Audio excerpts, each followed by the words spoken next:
Absolutely. I mean, we start looking at startups at when they're at the pre-Series A stage, which is the early stage. And ever since we started in 2019, a number of them, I mean, we've lent to them or invested in them every year since then, and they've graduated to the late stage now, right? What we've seen in the past 1-2 years, that there's a lot of activity in the late growth stage as well, pre-IPO stage. And these are companies which have employees greater than, let's say, 1,000 people on roll, even on contract. So I mean, we want to empower the startup ecosystem, and I mean, the kind of employment that they're generating, I mean, it's unparalleled, right? And growth wise bhi agar main dekhu, so there are 2 to 3 sectors which have really fueled the venture debt growth, even the VC growth in India. First is the consumer space. This would include brands, this would include marketplaces, platforms, enablers, where I mean, they start taking debt at the pre-Series A stage. इनको अगर working capital fund करना है, for instance inventory fund करना है, receivables fund करना है, capex करना है. बाय केपेक्स आई मीन, कल को एक आप जब स्टार्टअप्स देखते हो कंज्यूमर स्टेज पे भी, उसमें क्या होता है कि lot of them sell online, but soon a lot of them have started moving to omni channel models where they're opening offline stores as well. तो अपने stores खोलने हैं malls में, high streets में, उसके लिए भी वो debt लेते हैं कि debt से stores खोल लिए, equity is used for, let's say, marketing burn or team building. Then when they move to the, let's say, Series C, Series D stage, एक कंपनी को दूसरी कंपनी को acquire करना है. For acquisition financing as well, it's been very useful. in mainly consumer का बता रहा हूँ मैं आपको. And the thing is that even a lot of funds are more comfortable in lending to consumer startups because they have brand value rather than just, let's say, revenue. The brand also has a lot of intrinsic value, right? And a venture debt fund would have, let's say, charge on all the assets of these companies.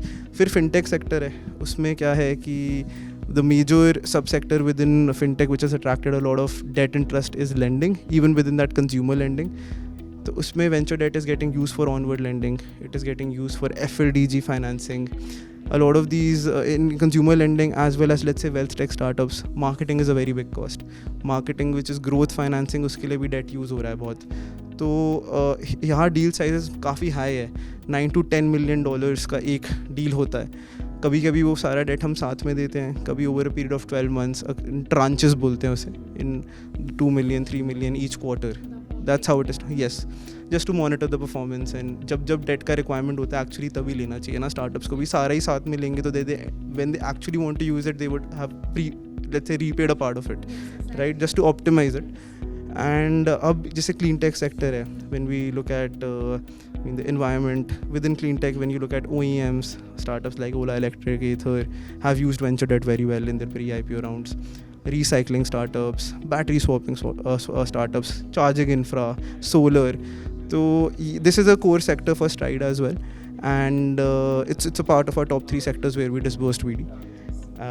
And यहाँ पे भी मतलब there's a lot of VC funding, equity funding that has increased. काफ़ी sector specific funds भी आए हैं यहाँ पे.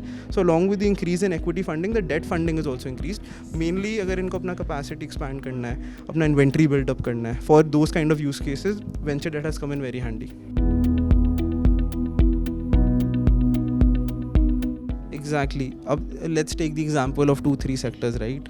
Like B2B commerce. There are a number of startups like I would say Zetwork or an infra market which have used debt very well. Off business, they've used debt very well. And in businesses में ना working capital की requirement बहुत ज़्यादा होती है. If that gets start funded, let's say funding through equity, तो then the founders would dilute a lot of stake कि हर बारी जब working capital बढ़ाना है, inventory बढ़ाना है, receivables बढ़ाना है, तो they can't raise equity, right? तो debt लेना ही होगा. तो early stage से ही जो B2B commerce startup है वो काफ़ी the venture debt को explore करना शुरू हो गए. There are other forms of debt as well, like supply chain financing, like bank debt, invoice discounting, etc. as well. But venture debt का ये है फ़ायदा कि venture debt is very flexible in terms of structuring. The deal turnaround times are very quick, right? And it's a much more, let's say, relationship focused kind of a transaction, right? कि ऐसा नहीं है कि अगर यही एक set हुए एक डील करने का वैसे ही होगा. Basis the founder, basis that specific company in that sector, the structures keep on changing, right? So B2B commerce में, because of working capital use case, I would say that in the next 1 to 2 years, the deployment would be much higher.